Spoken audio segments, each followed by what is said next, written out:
You take a guy like us and you take us off the field, you know, right, wrong, or indifferent, we feel like, okay, I'm not, I don't want to say I feel like a shitbag, but I felt a lot of survivor's guilt that I'm not with my boys. You know, I'm not doing my job.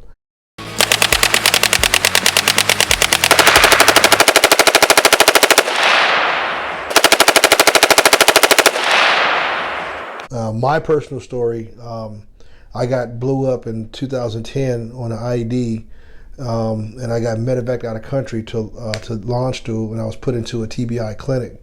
And the story behind that was in 2010, we worked with our Afghan commandos, and at that time, the edict from our higher headquarters were no more night raids. You're like, what? You know, we do everything at night. You know, that's how we get these dudes, right? Yeah. So we had to come in during BMNT. That stands for before morning nautical twilight. That's like almost like, you know, 6 in the morning, something like that. You kind of see what's going on. And so we're in the Arghandab Valley coming in, helicopters coming in. And I remember, you know, not only could they hear us coming, they could see us coming. And I remember the door gunners were just going off, man. Like, holy shit, you know, what are we getting into, right? And I remember hearing some thuds on the bird. We were taking fire. So we get off the helicopters, and then we're going to this compound, right? And so now, you know, they just connecting all the command IEDs, and we're just walking through shit. And so I remember, big explosions coming all around me. And on my Peltors, I'm hearing 4 here, boom, 5 here, boom. What the heck's going on? And what it was they were trying to surround us. Yeah. But what those explosions were was that Spectre, that AC 130 gunship, that 105 cannon was just eating lunch. Yeah. But he was like, hey, look, I don't fly in daytime. I need to get off station because he's flying low and slow. So I remember saying there was a big compound. So, hey, let's take this compound, and we're going to wait for the Apaches to replace the gunship, right? So we get into this compound, and we hear our EOD guys. We had Navy EOD, were just freaking awesome. Navy EOD is like the business, man, as far as EOD dudes. Anyway, they cleared us a route using the minesweepers and stuff like that. And it was a big-ass door, double door. So this door was cleared. This door was still shut. And the IED was like where my watch is. Oh, shit. So we went into the compound. I left some security out here. And as a team sergeant, I was just going around, you know, doing team sergeant shit, just checking on dudes, right?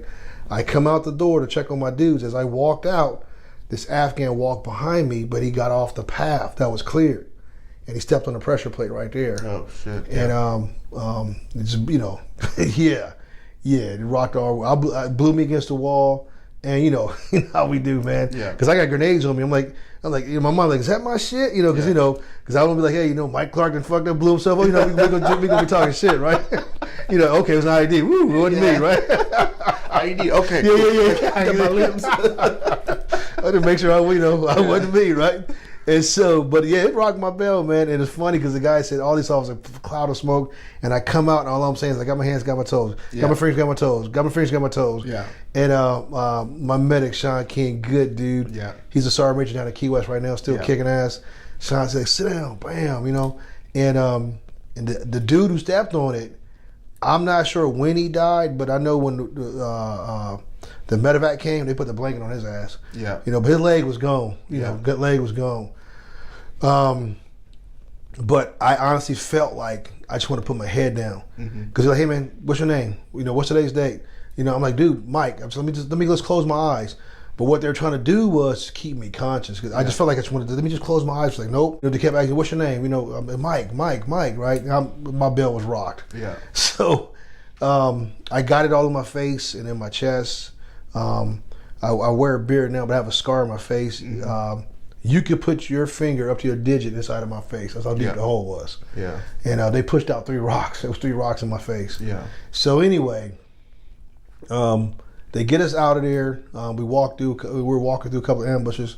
They got us out, and they get us back to the hospital at CAF. And so I'm there for like, I don't know, 3 or 4 weeks, something like that. But you know how we are. Yeah. I feel like put me in, cause I'm team sergeant. I'm good. Put me in. Let me go. I'm good, right? Yeah. And so I went back on op, And I remember this particular operation, we were working with the Australians. And so there was the first lift put the Australians up on the high ground, and they provided sniper overwatch and mortar support. The second and third lifts was to get us in the commandos in. We were doing the clearing. Mm-hmm. So as we would clear, they would kind of overwatch us, if that makes any sense. So that's how we briefed the op. And so I got three female soldiers with me from some medical unit. And the reason we took female soldiers at the time is if we came into tactical question of women in their burqas because of Muslim culture, you know, if a man can't talk to another woman unless he's, you know, married to her, or so he can't question her. So I would bring female soldiers, you know, and they would do the tactical question with an interpreter. You know what I'm saying?